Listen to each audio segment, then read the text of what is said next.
కాళేశ్వరం మరో దేశంలో నిర్మించి ఉంటే చరిత్రలో నిలిచిపోయేది అన్న బీఆర్ఎస్ అధినేత. కాంగ్రెస్ ప్రభుత్వ బెదిరింపులకు భయపడేది లేదన్న కేటీఆర్. ఎన్హెచ్ ప్రాజెక్టులపై ఏపీ సీఎం చంద్రబాబు కీలక వ్యాఖ్యలు. గడువులోగా జాతీయ రహదారుల నిర్మాణం జరగాల్సిందేనని స్పష్టీకరణ.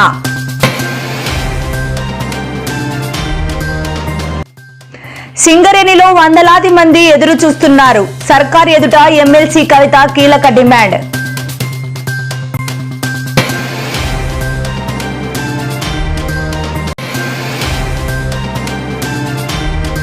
ఏపీ మాజీ సీఎం జగన్ కు సవాల్ విసిరిన రాజ్యసభ సభ్యురాలు రేణుకా చౌదరి. దమ్ము ధైర్యం ఉంటే అమరావతి ప్రాంతంలో పర్యటించాలి అంటూ హెచ్చరిక.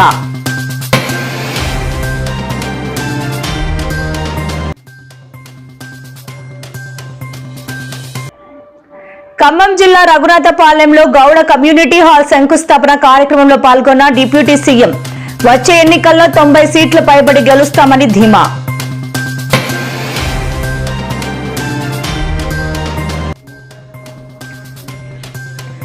అనంతపురం యువతి హత్యపై మాజీ మంత్రి రోజా స్పందన. రాష్ట్రంలో మహిళల భద్రత ప్రశ్నార్థకంగా మారిందని వెల్లడి.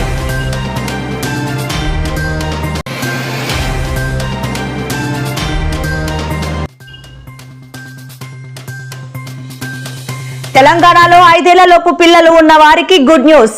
బాల భరోసా పేరుతో కొత్త పథకంకి శ్రీకారం చుట్టనున్న తెలంగాణ ప్రభుత్వం.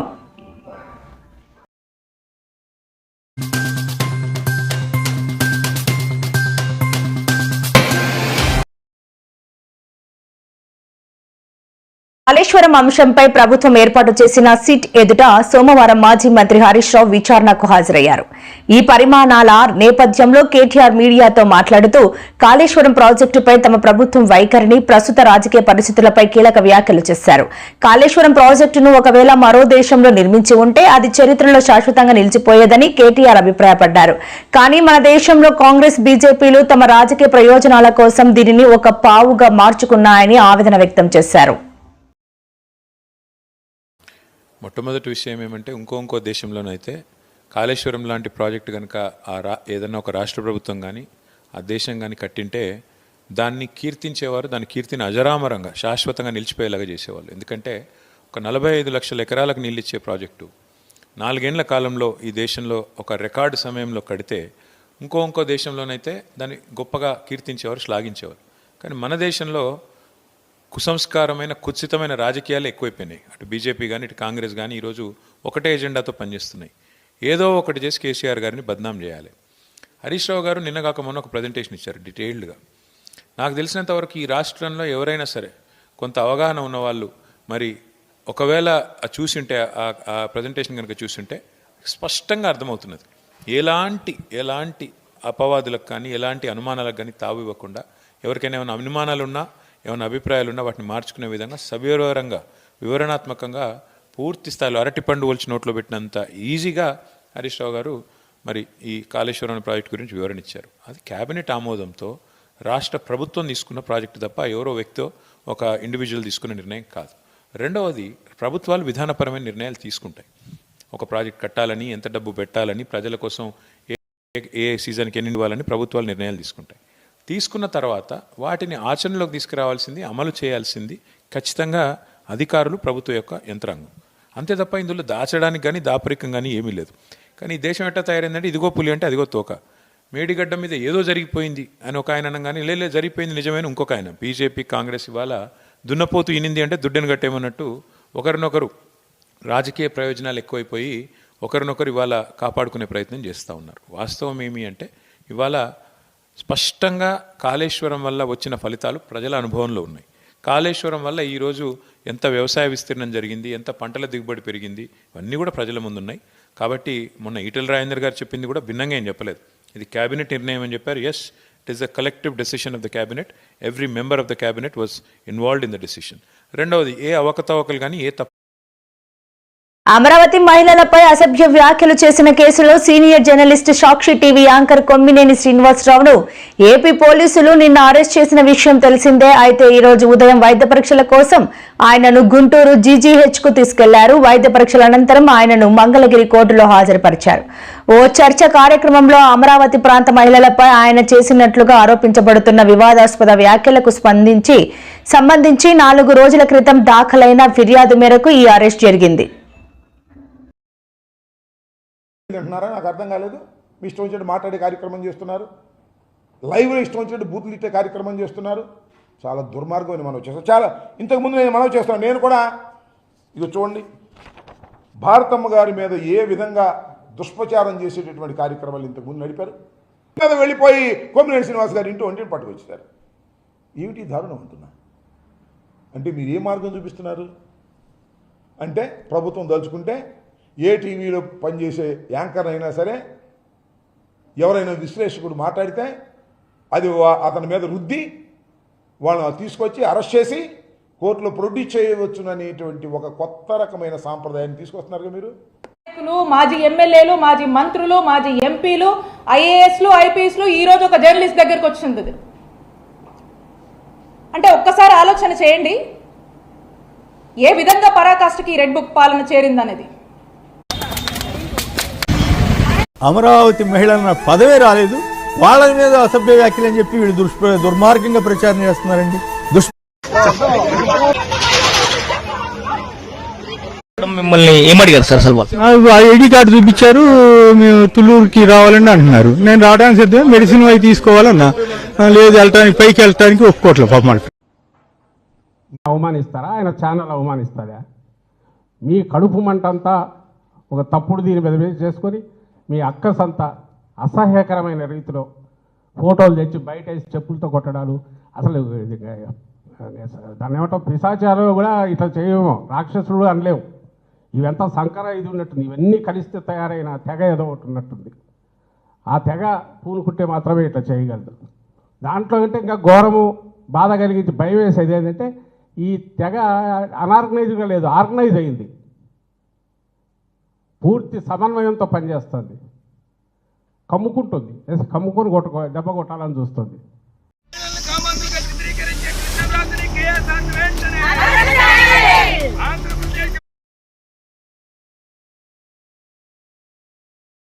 సింగరేణిలో మారు పేర్ల అలియాస్ నేమ్స్ తో కార్మికులుగా పనిచేసి డిపెండెంట్ ఉద్యోగాల కోసం ఎదురు చూస్తున్న బాధితులను ఆదుకోవాలని ఎమ్మెల్సీ తెలంగాణ జాగృతి అధ్యక్షురాలు కల్వకుంట్ల కవిత డిమాండ్ చేశారు. హైదరాబాద్ లోని తన నివాసంలో సింగరేణి జాగృతి నాయకులు అలియాస్ నేమ్స్ డిపెండెంట్ ఉద్యోగాల కోసం ఎదురు చూస్తున్న వారితో సమావేశమయ్యారు. ఈ సందర్భంగా ఎమ్మెల్సీ కవిత మాట్లాడుతూ సంస్థలో 30 ఏళ్లుగా పైగా సేవ చేసిన కార్మికుల వారసులకు ఉద్యోగాలు ఇవ్వకుండా వేధింపులకు గురి చేయడం అన్యాయమన్నారు.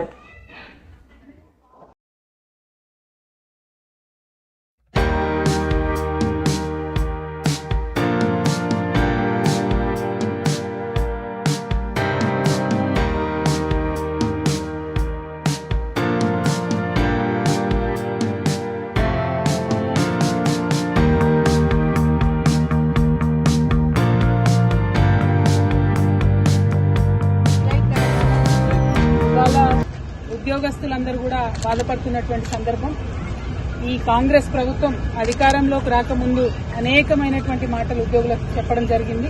సమయానికి జీతం ఇస్తామని, 1వ తారీఖు నిండక ముందే మరి అన్ని రకాలుగా కూడా మీరు కిస్తులు కట్టుకుంటే అవకాశం ఉంటుందని, టీఏలు, డిఏలు టీఆర్ఎస్ ఇస్తలేదని, మేము ఇస్తామని అనేక రకమైనటువంటి మాటలు మాట్లాడి నిన్న ముఖ్యమంత్రి గారు కేవలం ఒక డిఏ విధిలించడం ఉద్యోగస్తులకు నిజంగా ఉద్యోగస్తుల త్యాగాలను, తెలంగాణ రాష్ట్ర సాధనలో ఉద్యోగుల పాత్రను అన్నింటినీ కూడా కించపరచడమే అని చెప్పి నేను భావిస్తూ మరి కాంగ్రెస్ ప్రభుత్వం తక్షణమే ఉద్యోగులకు చెల్లించాల్సినటువంటి అన్ని డిఏలను కూడా చెల్లించాలని చెప్పి డిమాండ్ చేస్తా ఉన్నాం. జై తెలంగాణ.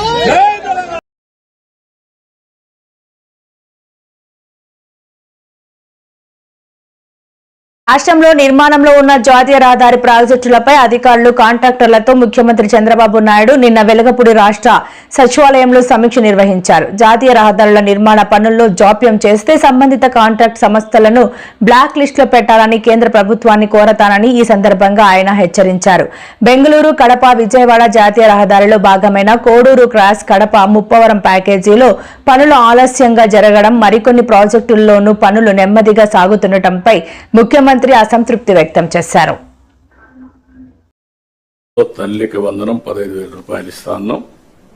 ఎంతమంది పిల్లలుంటే ఎంతమంది అని వర్కౌట్ చేస్తున్నాం. తొందరలో మీకు గైడ్ లైన్స్ ఇస్తాం. దాన్ని ప్రాపర్ గా ప్రిపేర్ అయ్యి ప్రాపర్ గా డిస్ట్రిబ్యూట్ చేసే పరిస్థితి రావాలి. బిఫోర్ స్కూల్స్ రీఓపెన్ దీన్ని మనం వాళ్ళకి అందజేయాల్సిన అవసరం ఉంది. అన్నదాత కింద 3 installments from now onwards. Government of India ఇచ్చినప్పుడంతా 3 ఇన్స్టాల్మెంట్స్ కింద 5,000, 5,000, 4,000 మనం కూడా అకౌంట్లో వేస్తాం. ఇది కూడా మీరు గుర్తుపెట్టుకోవాలి. ఇది కాకుండా మత్స్యకారులకు 20,000 రూపాయలు ఏప్రిల్లో వాళ్ళ అకౌంట్లో వేయాల్సిన అవసరం ఉంది. ఇప్పుడు మీకు వెల్ఫేర్ విషయంలో కానీ డెవలప్మెంట్ విషయంలో కానీ చాలా నిర్దిష్టమైనటువంటి గైడ్ లైన్స్ ఇవ్వబడతాయి. మీరు కూడా దాన్ని ముందుకు తీసుకుపోవాల్సిన అవసరం ఉంది. మొదటి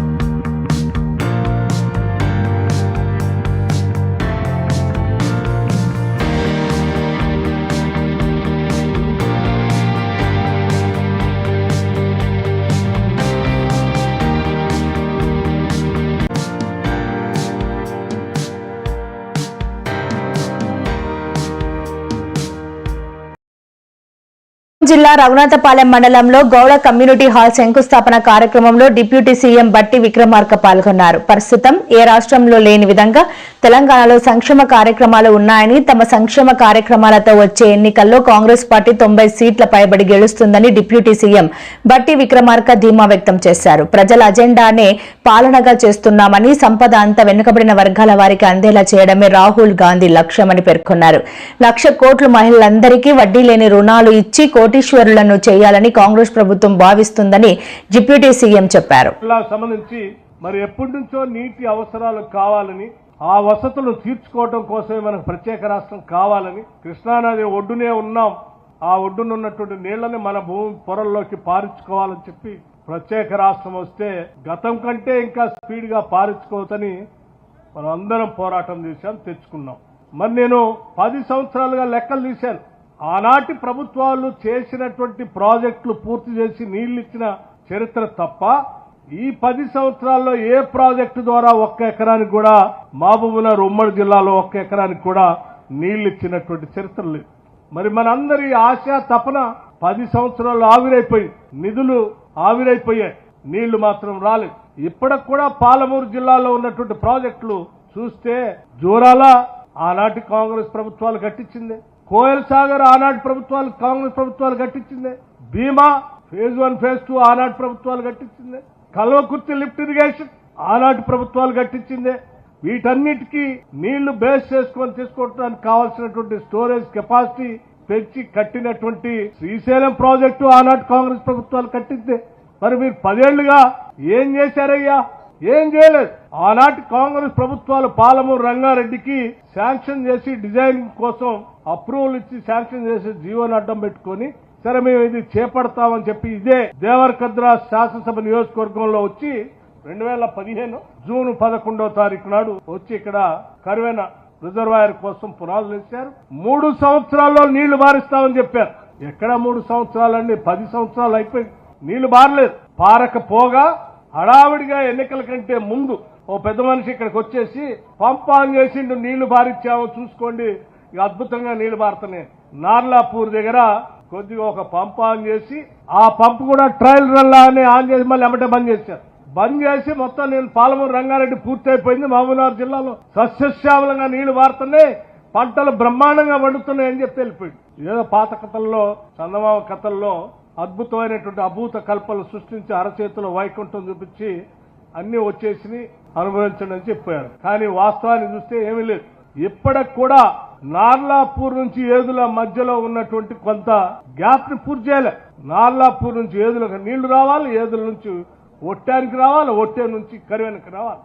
కాంగ్రెస్ ప్రభుత్వం వచ్చిన తర్వాత ఈరోజు ప్రత్యేకంగా ఈ మహబూబ్ నగర్ జిల్లా మీద దృష్టి సారించి ప్రాజెక్టు వారిగా ప్రయారిటైజ్ చేసుకొని నీటిపారుదల, విద్యుత్ శాఖ, విద్య, వైద్యం, రోడ్లు, ఇతరత్రా కావాల్సినటువంటి అభివృద్ధి కార్యక్రమాలన్నింటినీ ప్రయారిటైజ్ చేసుకొని పెద్ద ఎత్తున ఈరోజు నిధులు ఖర్చు పెడుతూ అన్ని క్లియర్ చేసుకుంటూ పోతాం. దమ్ము ధైర్యం ఉంటే వైఎస్ జగన్ అమరావతి ప్రాంతంలో పర్యటించాలని రాజ్యసభ సభ్యురాలు సీనియర్ కాంగ్రెస్ నాయకురాలు రేణుకా చౌదరి సవాల్ విసిరారు. సీనియర్ జర్నలిస్టు కొమ్మినేని శ్రీనివాసరావు సాక్షి యాజమాన్యంపై రాష్ట్ర వ్యాప్తంగా ఫిర్యాదుల పరంపర కొనసాగుతోంది. ఈ అంశంపై రేణుకా చౌదరి ఓ ప్రముఖ ఛానల్లో జరిగిన చర్చా కార్యక్రమంలో ఘాటుగా స్పందించారు.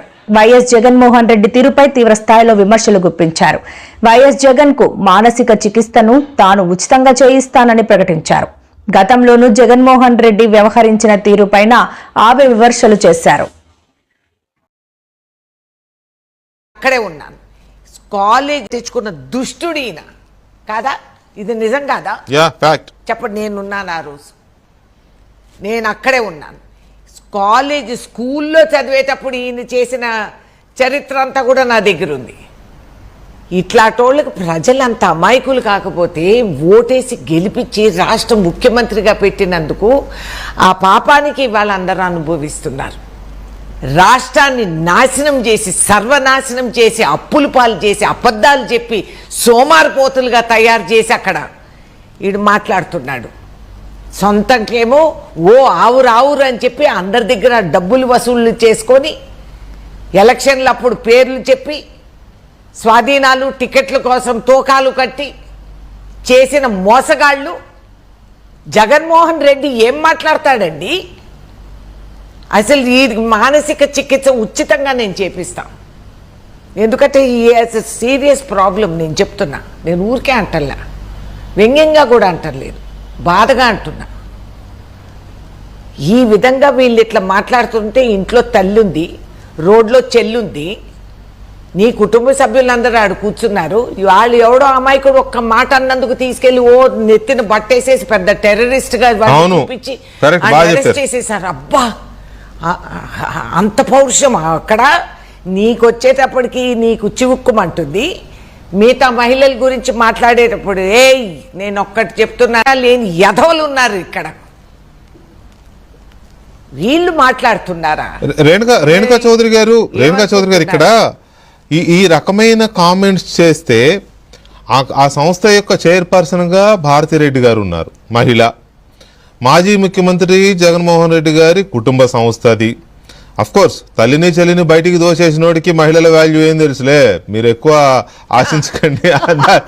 అయితే కనీసం ఇంత జరిగితే ఒక మాట మాట్లాడలేదండి మేనేజ్మెంట్ వైపు నుంచి. అరే మీరెలా? భారతిరెడ్డి గారు ఉన్నారు, మహిళ. మాజీ ముఖ్యమంత్రి జగన్మోహన్ రెడ్డి గారి కుటుంబ సంస్థ అది. కోర్స్ తల్లిని చెల్లిని బయటికి దోచేసినోడికి మహిళల వాల్యూ ఏం తెలుసులే, మీరు ఎక్కువ ఆశించకండి అన్నారు. అయితే కనీసం ఇంత జరిగితే ఒక మాట మాట్లాడలేదండి మేనేజ్మెంట్ వైపు నుంచి.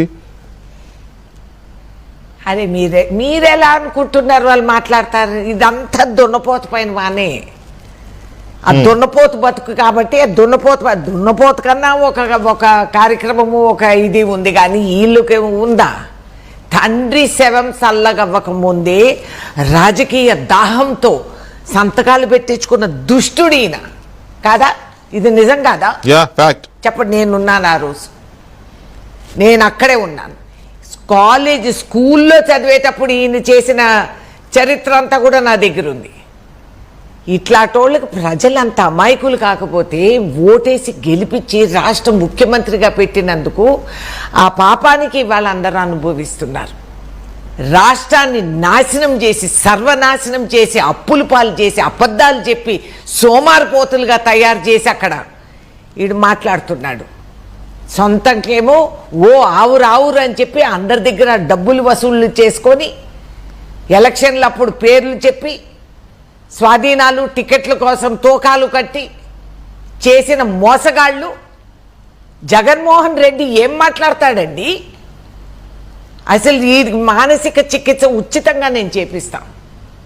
ఎందుకంటే ఈ సీరియస్ ప్రాబ్లం నేను చెప్తున్నా. నేను ఊరికే అంటల్లా, వ్యంగ్యంగా కూడా అంటలేదు, బాధగా అంటున్నా. ఈ విధంగా వీళ్ళు ఇట్లా మాట్లాడుతుంటే ఇంట్లో తల్లుంది, రోడ్లో చెల్లుంది, నీ కుటుంబ సభ్యులందరూ ఆడు కూర్చున్నారు. వాళ్ళు ఎవడో అమాయకుడు ఒక్క మాట అన్నందుకు తీసుకెళ్లి నెత్తిన బట్టేసేసి పెద్ద టెర్రరిస్ట్ గా చూపించి అరెస్ట్ చేసేసారు. అబ్బా, అంత పౌరుషం అక్కడ. నీకొచ్చేటప్పటికి నీకు చివుక్కుమంటుంది. మిగతా మహిళల గురించి మాట్లాడేటప్పుడు నేను ఒక్కటి చెప్తున్నా, ఎవడు ఓర్పు పడ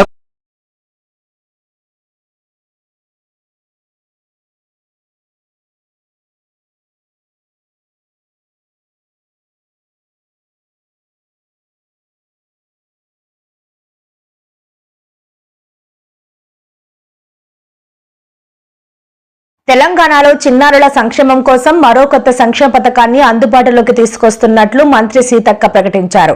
బాల భరోసా పేరుతో అమలు చేయనున్న ఈ పథకం కింద 5 ఏళ్లలోపు చిన్నారుల ఆరోగ్యంపై దృష్టి సారిస్తామన్నారు. చిన్నారులకు అన్ని రకాల వైద్య పరీక్షలు ఉచితంగా చేయిస్తామని, అవసరమైతే శస్త్రచికిత్సలు కూడా నిర్వహించేలా ప్రణాళికలు రూపొందిస్తున్నట్లు వివరించారు.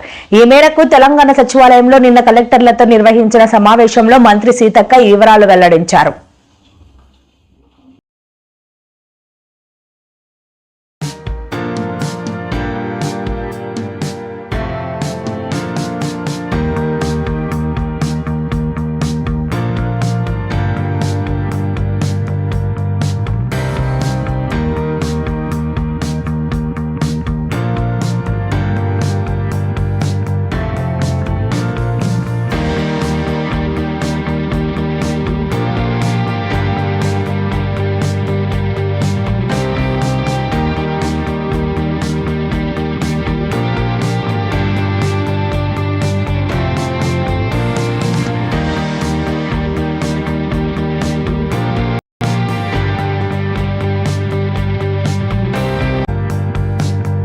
లేదని ఆమె ఆరోపించారు. అనంతపురంలో ఓ యువతిని అత్యంత కిరాతకంగా పెట్రోల్ పోసి నిప్పంటించి చంపేశారని, మృతదేహాన్ని మణిపాల్ స్కూల్ వెనుక పడేశారని రోజా వెల్లడించారు. ఈ దారుణ ఘటనపై రాష్ట్ర ప్రభుత్వం స్పందన ఏమాత్రం సరిగా లేదని రోజా విమర్శించారు. ఆడబిడ్డ హత్యకు గురైతే ముఖ్యమంత్రి చంద్రబాబు గారు వీకెండ్ కు హైదరాబాద్ వెళ్లిపోయారు. ప్రజల భద్రత కంటే డిప్యూటీ సీఎం పవన్ కళ్యాణ్ కు సెలూన్ షాప్ ప్రారంభోత్సవాలు, ఇతర పర్యటనలు ముఖ్యమయ్యాయని ఎద్దేవా చేశారు. లేని దౌర్భాగ్య స్థితిలో ఉంది అంటే సిగ్గుపడాలి. ఆ పదవికి రాజీనామా చేసి ఎవరైతే సక్రమంగా పనిచేయగలరో వాళ్ళని ఆ ప్లేస్ లో పెట్టించే విధంగా చూసుకోవాలి. కానీ జగన్ గారిని, భారతి మేడంని, మిగతా వైఎస్ఆర్సీపీ నాయకుల్ని తిట్టడానికే హోంమంత్రి పదవి ఇచ్చినట్టు ఆవిడ మాట్లాడుతున్న మాటలు చూస్తుంటే చాలా సిగ్గుచేటు. ఎందుకంటే మా నియోజకవర్గంలో కూడా ఒక చిన్న పాపని రేప్ చేసి చంపేసి పూర్తి చేస్తే దాన్ని మాయ చేయాలని ఎస్పీని అందరినీ ఇక్కడికి పంపించడం జరిగింది. గ్రామస్తులంతా తిరగబడితే ఆ రోజు మేమంతా కూడా వెళ్లిన సందర్భం మీరు చూశారు. అప్పుడు విధిలేక అక్కడికి వచ్చి డబ్బులు ఇచ్చేసి చేతులు దులుపుకొని వెళ్ళిందే తప్ప ఇక మీదట ఇలాంటివి జరగకుండా కఠినతరంగా మరి శిక్షలు అమలు చేస్తాం, తప్పు చేసిన వాడు ఎంతటి వాడైనా వదిలిపెట్టము అన్నట్టుగా ఆవిడ ముందుకు వెళ్లాల్సింది పోయి అప్పటి నుంచి ఇంకా ఎక్కువ అవుతూ జగన్మోహన్ రెడ్డే కాదు, భారతీరెడ్డి గారు కూడా బయటకు వచ్చి మీకు కనీసం పొలిటికల్ ఎథిక్స్ ఉంటే నేను మాట్లాడతా. విజయలక్ష్మి గారిని ఏమని పిలుస్తారమ్మా అందరూను? విజయమ్మ. భారతీరెడ్డి గారిని భారతమ్మ. విజయమ్మ గారిని విజయమ్మ అని పిలుస్తారు, భారతీరెడ్డి గారిని భారతమ్మ పిలుస్తారు. మరి వీళ్ళ అమ్మ అని పిలిచిన, భారతమ్మ అని పిలిచిన వాళ్ళకి వీళ్ళ నాన్నలకి ఏమవుతాడో ఒక్కసారి మనం కూడా ఆలోచన చేసుకోవాలి. మా పాపని చంపిన వాడిని ఊరినే వదిలిపెట్టుకోరు sir. Chandrababu Naidu sir, Nara Lokesh sir, Pawan sir మాకు న్యాయం చేయాలనే కోరుతున్నాం. మీ చెల్లెలుగా నేను ఒక రిక్వెస్ట్ చేస్తున్నాను సార్, మా పాపని చంపిన వాళ్ళని వదిలేద్దండి సార్.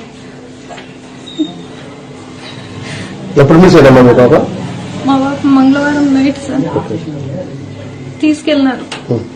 ఆ రోజు అంతా ఎతికినాం సార్, మేము అంతా ఎతికాం, దొరకలేదని ఆ రోజు నైటే వెళ్ళాం, 12 గంటలకు వెళ్ళాం.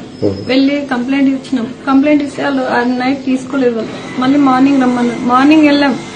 మార్నింగ్ వెళ్తే తీసుకున్నారు కానీ ఏమి, మేమే కాల్ లిస్ట్ కూడా ఇచ్చాం సార్. వీళ్ళ మీద అనుమానం ఉందని కూడా ఇచ్చినాం, అది కూడా లేదు సార్. ఇక్కడ ఒక అమ్మాయి ఉంది, ఆ ఐశ్వర్య అని, ఆ అమ్మాయి మీద, ఆ అమ్మాయి సార్ మెయిన్ అమ్మాయి పంపించింది.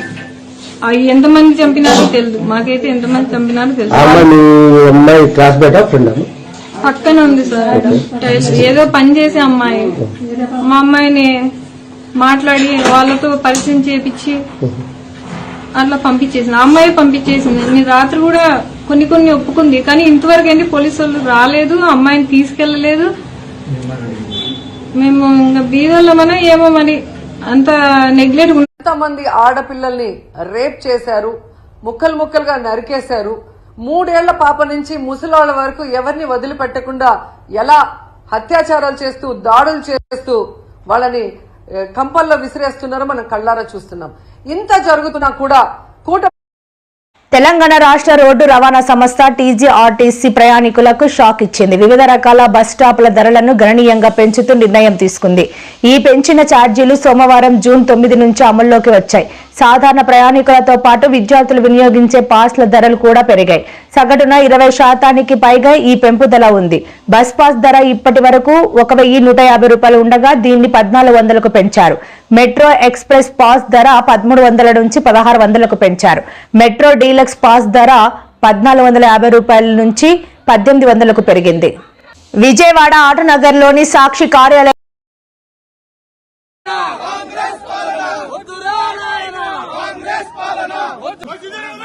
దేవకరు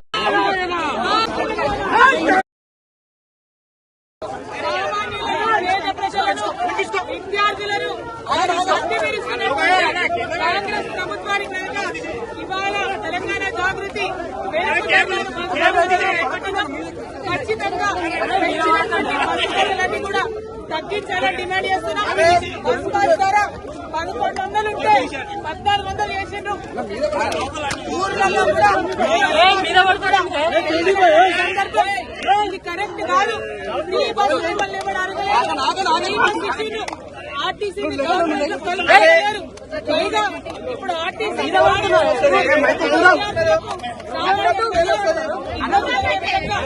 బస్ ఛార్జీలు కరెక్ట్ కాదు. వెంటనే తగ్గించాలని ప్రభుత్వాన్ని తెలంగాణ జాగృతి డిమాండ్ చేస్తున్నాం. తగ్గించకపోతే ఎట్లా ఉండబోతుంది?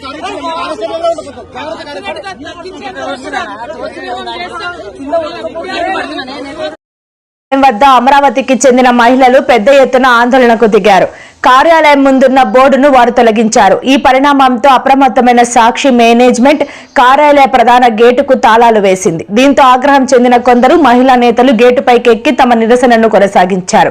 మహిళలపై చేసిన అసభ్యకర వ్యాఖ్యల పట్ల జగన్, భారతి వెంటనే క్షమాపణ చెప్పాలని వారు గట్టిగా డిమాండ్ చేశారు. అంశంపై జగన్ మండిపడ్డారు. ఇవాళ ఏది విత్తుతారో రేపు అదే పండుతుంది, అది రెండింతలవుతుందని మర్చిపోకండి అంటూ హెచ్చరించారు జగన్.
మీరు కూడా మహిళలే కదా, మీ గురించి కూడా మాట్లాడినారు కదా. మహిళలు మహిళలు కట్టుకున్నారా మీరు?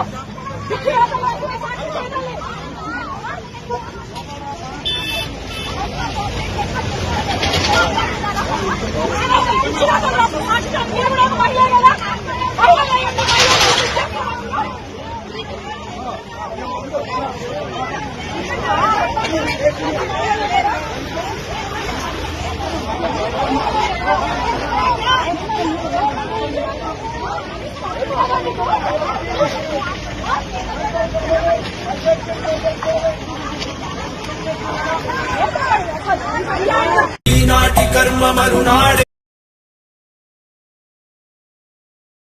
రాష్ట్రంలో మహిళలు చిన్నారుల రక్షణను పూర్తిగా గాలికొదిలేసిన హోంమంత్రి వంగలపూడి అనిత వాటి నుంచి ప్రజల దృష్టి మళ్లించేందుకు డైవర్షన్ పాలిటిక్స్ కు తెరలేపుతున్నారని మాజీ హోంమంత్రి తానేటి వనిత మండిపడ్డారు.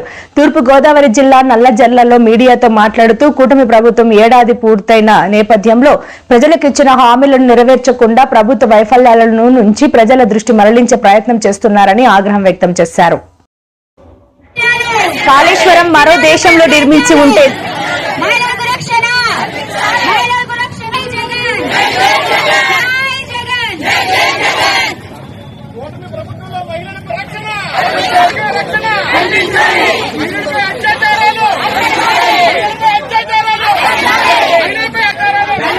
అసలు హోంమంత్రి అనిత గారు, మీరు గతంలో చేసినటువంటి వ్యాఖ్యలు మీకు గుర్తున్నాయో లేదో, ఈరోజు రాష్ట్రంలో ఉన్నటువంటి ప్రతి ఒక్కరి సెలలో కూడా మీరు విజయమ్మ గారిని ఉద్దేశించి, మీరు భారతమ్మ గారిని ఉద్దేశించి ఎంత నీచంగా, ఎంత దారుణంగా ఎలక్షన్ ముందు మాట్లాడారో ప్రతి ఒక్కరికి కూడా తెలుసు. మీరు చేసిన తప్పే కదా, మరి వాళ్ళు మహిళలు కదా, మా ఆత్మగౌరవం ఉండదా, మనోభావాలు దెబ్బతీయవా? మరి మీరు క్షమాపణ చెప్పారా? మీకు దమ్ము ధైర్యం ఉంటే ఈరోజు ఇన్ని మాటలు మాట్లాడుతున్నారు, మనోభావాలు ఆత్మగౌరవం అని. మీరు ఈరోజు వచ్చి క్షమాపణ చెప్పగలరా? ఆ ధైర్యం ఉందా? ఈరోజు డిబేట్లో జరిగినటువంటి వ్యాఖ్యలను తీసుకొచ్చి జగన్మోహన్ రెడ్డి గారి మీద, భారతి మేడం గారి మీద నెపం నెట్టేసి క్షమాపణ చెప్పాలట. నేను ఒకటే సూటిగా ప్రశ్నిస్తున్నా. జగన్మోహన్ రెడ్డే కాదు, భారతిరెడ్డి గారు కూడా బయటకు వచ్చి మీకు కనీసం పొలిటికల్ ఎథిక్స్ ఉంటే నేను మాట్లాడతా. విజయలక్ష్మి గారిని ఏమని పిలుస్తారమ్మా? అందరిని పిలిచిన వాళ్ళకి వీళ్ళ నాన్నకి ఏమవుతాడో ఒక్కసారి మనం కూడా ఆలోచన చేసుకోవాలి. నుంచి ఒక్క బూతు మాట విన్నారా? ఆవిడ బయటకు వచ్చి ఎప్పుడైనా ఎవరినైనా చిన్న మాట నిందించడం చూసారా? కేవలం మా రెడ్ బుక్ రాజ్యాంగం ఉంది, మా రెడ్ బుక్ రాజ్యాంగంలో అమలు చేసుకుంటూ అందరినీ అరెస్ట్ చేసుకుంటూ వెళ్ళిపోతాం. ఇప్పుడు కొమ్మినేని గారిని ఏమో అరెస్ట్ చేసినట్టున్నారు. కానివ్వండి, మరి ఈ లెక్కన ఏబిఎన్ ఛానల్లో ఉన్నటువంటి యాంకర్లను అందరినీ, లేకపోతే మీకు పార్టీకి టీవీ5లో ఉన్నటువంటి యాంకర్లని అందరినీ అరెస్ట్ చేసుకుంటూ